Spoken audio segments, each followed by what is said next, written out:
The disastrous military events which have happened in France during the last fortnight have not come to me with any sense of surprise.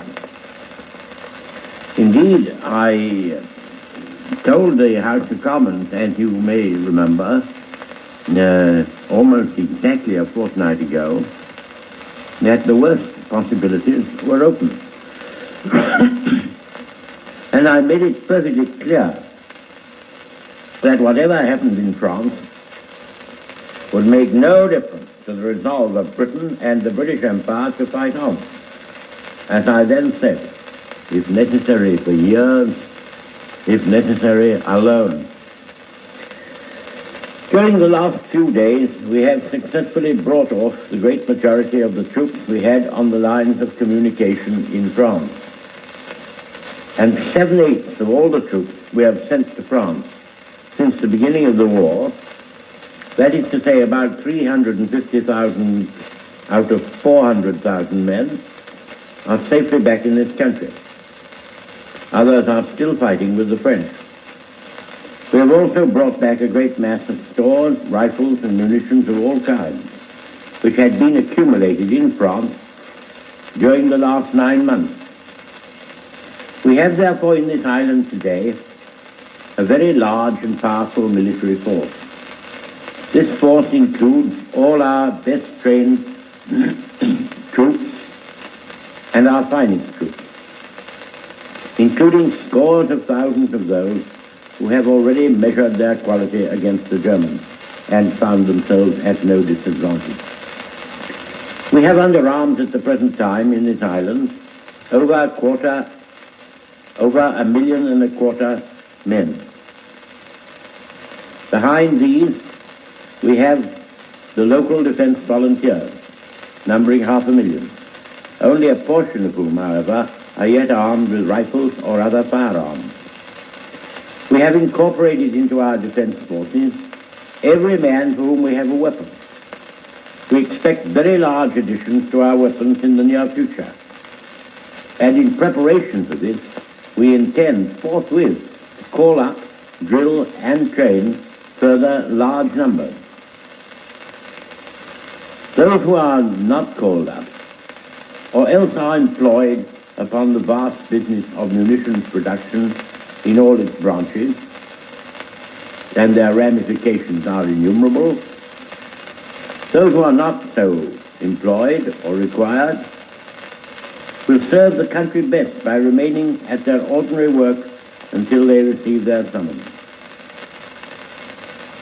We have also over here the Dominion Army. The Canadians have actually landed in France, but have now been safely withdrawn. They were much disappointed, but in perfect order with all their artillery and equipment. And both these very high-class forces from the Dominions will now take part in the defense of the mother country. Lest the account I have given of these large forces we have in this country should raise the question, why did they not intervene in the Battle of France? I must make it clear that apart from the divisions training and organizing at home, only 12 divisions were equipped to fight upon the scale which justified their being sent abroad. And this was fully up to the number which the French had been led to expect would be available at the 9th month of the war. The rest of our forces have a fighting value for home defense, which will, of course, steadily increase with every week that passes. Thus, the invasion of Great Britain would at this time require the transportation across the sea of hostile armies on a very large scale. And after they had been transported, they would have to be continually maintained with all the immense mass of munitions and supplies which are required for continuous battle. As continuous battle it will surely be.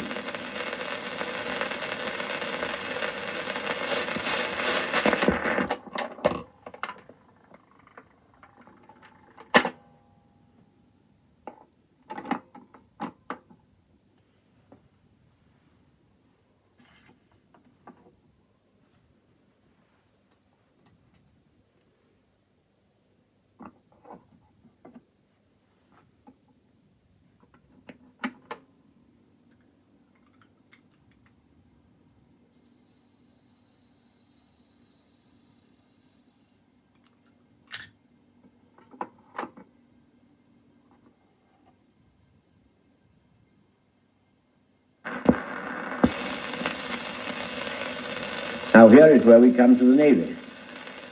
After all, we have a Navy. Some people are inclined to forget that we have a Navy.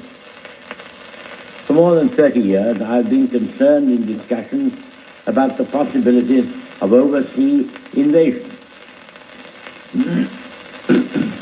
And I took the responsibility on behalf of the Admiralty at the beginning of the last war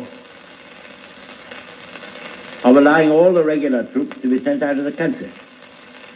That was a very serious step to take because our territorials had only just been called up and were quite untrained. Therefore, this island was for several months practically denuded of fighting troops. The Admiralty of those days had confidence in their ability to prevent a mass invasion. And you must remember that at that time, the Germans had a magnificent battle fleet, a fleet in the proportion of 10 ships of theirs to 16 of ours, and capable of fighting a general engagement any day.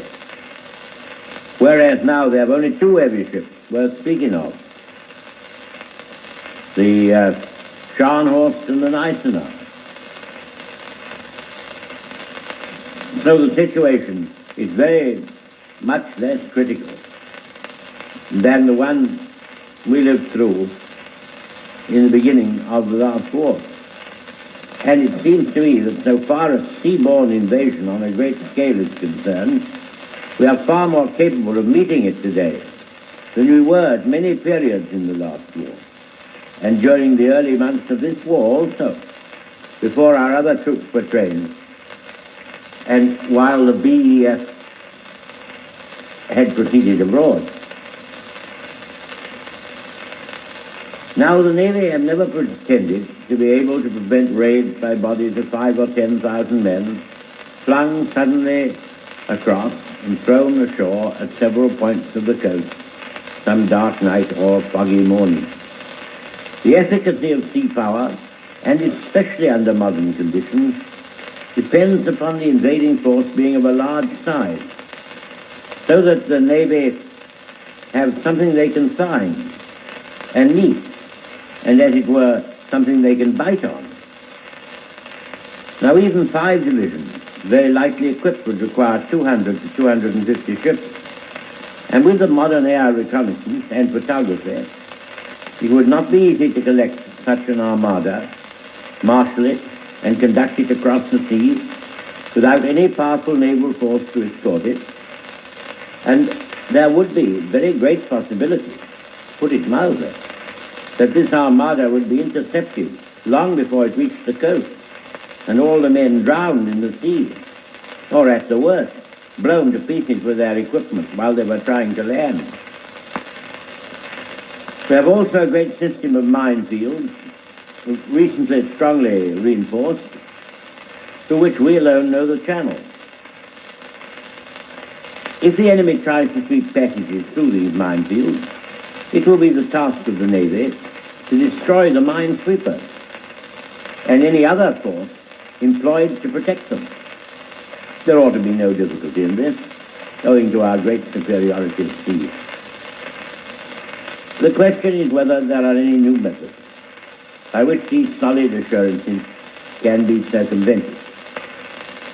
Odd as it may seem, some attention has been given to this by the Admiralty, whose prime duty and responsibility it is to destroy any large seaborne expedition before it reaches, or at the moment it reaches, these shores. It wouldn't be a good thing for me to go into details of this. I might put something in their minds which they haven't thought of, and perhaps they wouldn't make any answer which would put something in our minds that we haven't thought of. All I will say is that untiring vigilance and untiring searching of the mind is being and must be devoted to the subject, because remember, the enemy is crafty, cunning, and full of novel treacheries and stratagems. There is no dirty trick he will not do.